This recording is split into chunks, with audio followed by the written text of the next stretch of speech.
It's Tuesday, August 17th, and the time for your Body Today morning news update. The COVID-19 vaccine will not be administered to this island's children without first consulting parents and all relevant stakeholders. Acting Prime Minister and Minister of Education Santia Bradshaw made that position clear last night during the third town hall meeting on vaccines and testing held at the Dighton Griffith Secondary School.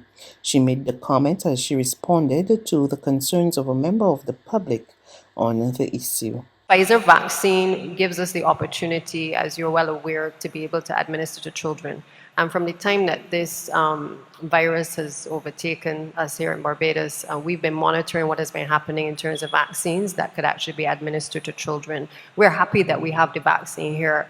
But I also said that on that occasion that one of the things that we will do is sensitize the public. We've done that on every occasion, whether it was with AstraZeneca, whether it was with Sinopharm. We have always come back to the public and to the people who have to make the decisions and basically provided information on which they can determine whether they want to take it or not. And there is no difference in terms of administering to children in this case as well. So I just want to reiterate, if you were in any doubt, that apart from public health officials consulting with other persons who have walked this road in the health fraternity, the intention is, as soon as we've gotten past that first hurdle, that we intend to obviously consult with parents. As Minister of Education, in my other position, there is no way that we would be going to vaccinate children in this country without consultation, as we did with the teachers. Barbados' Chief Medical Officer, Dr. Kenneth George, has made yet another call for members of the public to be more truthful with officials when it comes to contact tracing. The plea came as the country recorded new clusters of COVID-19 that forced the closure of at least 3 government departments.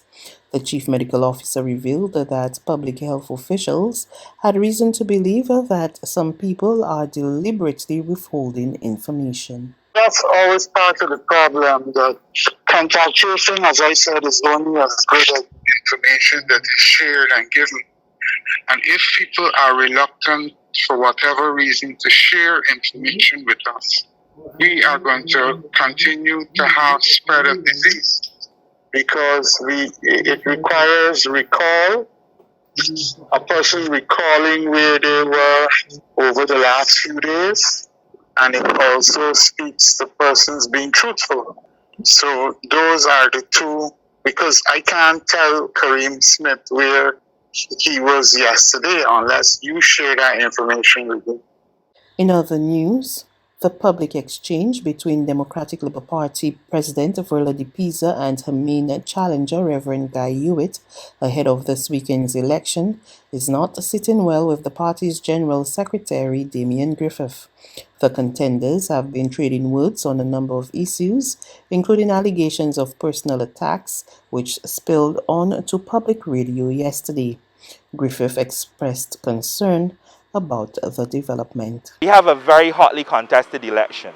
I think the presidential race has spilled into the public a lot more, and that has been a deliberate choice by some people. That, if anything, would be one of the areas of concern for me, because our party's leadership is not chosen by public vote.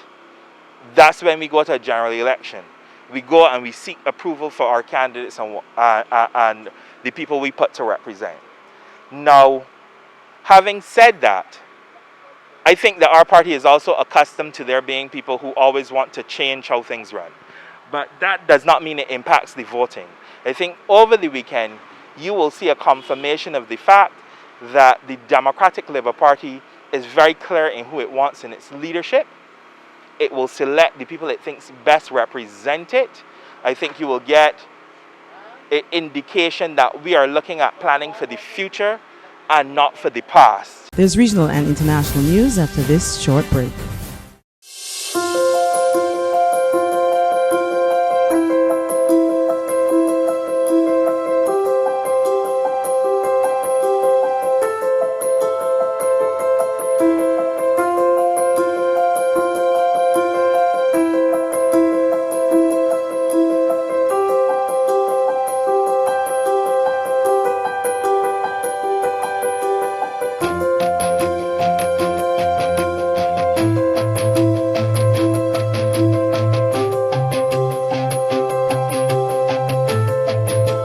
Barbados Today, news you can trust.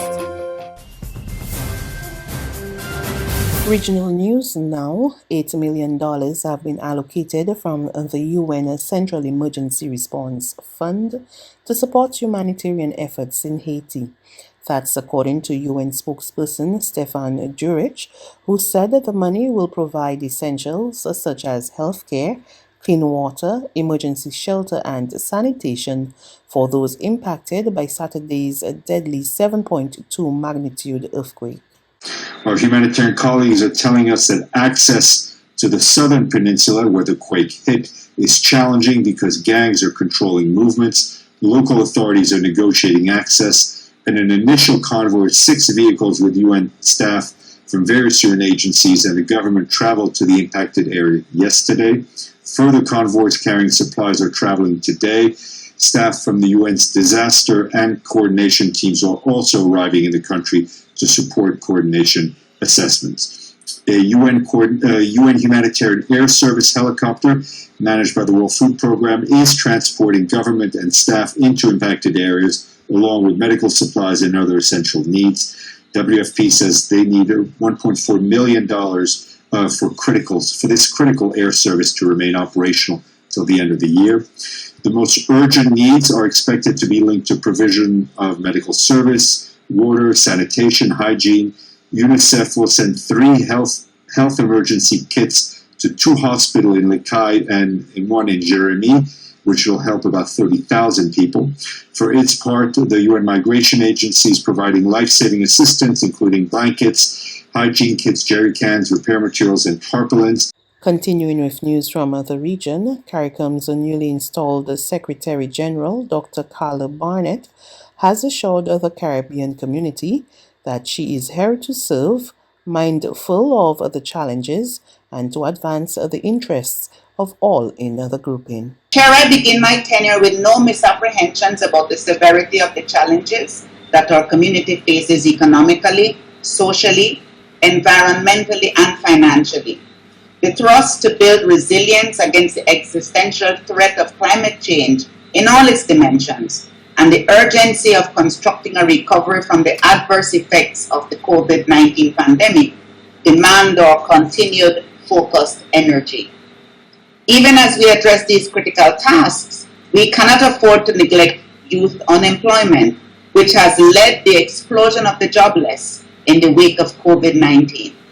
A troubling rise in crime, especially violent crime in the home and on the streets. The need to strengthen food security, reduce the incidence of non-communicable diseases, and more effectively address the issue of blacklisting by the major industrial countries and the consequential loss of correspondent banking relations. All of these affect the lives and livelihoods of each and everyone in our community. It is therefore incumbent on all of us to be engaged in finding solutions and taking action to overcome these obstacles in our path to a secure, viable, and ultimately sustainably prosperous community for all. And finally, on the international front, United Nations Secretary General Antonio Guterres on Monday called for an end to human rights abuses and hostility in Afghanistan. More from Reuters TV. We are receiving chilling reports of severe restrictions on human rights throughout the country.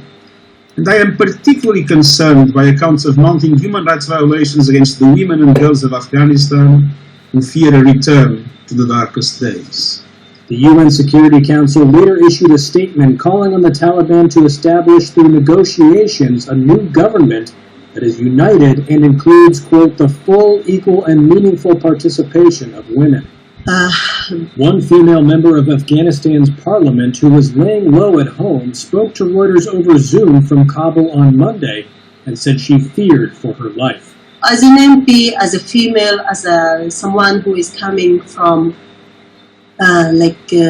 civil society activism and human rights, women's rights activism, so for sure I'm afraid of myself, my life, and my freedom to work and my freedom to speak up.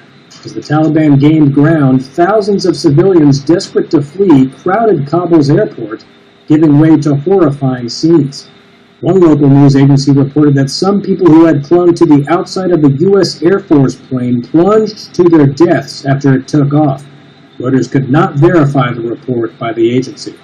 The return to Taliban rule came as U.S. and other foreign forces were leaving the country 20 years after the Islamist militants were ousted by a U.S.-led invasion. Guterres appealed to the 15-member Security Council to, quote, use all tools at its disposal to suppress a global terrorist threat from Afghanistan to ensure that other countries were not threatened or attacked. That's news. But for the very latest, visit us at www.barbadostoday.bb. You can also subscribe to our e-paper, email updates, or like us on Facebook, and sign up for our breaking news alerts via WhatsApp. We're also on Izumi Media in bus terminals, as well as screenplay at supermarkets and gas stations near you. And you can also hear us on Mix 96.9 FM and Capital Media HD 99.3 FM.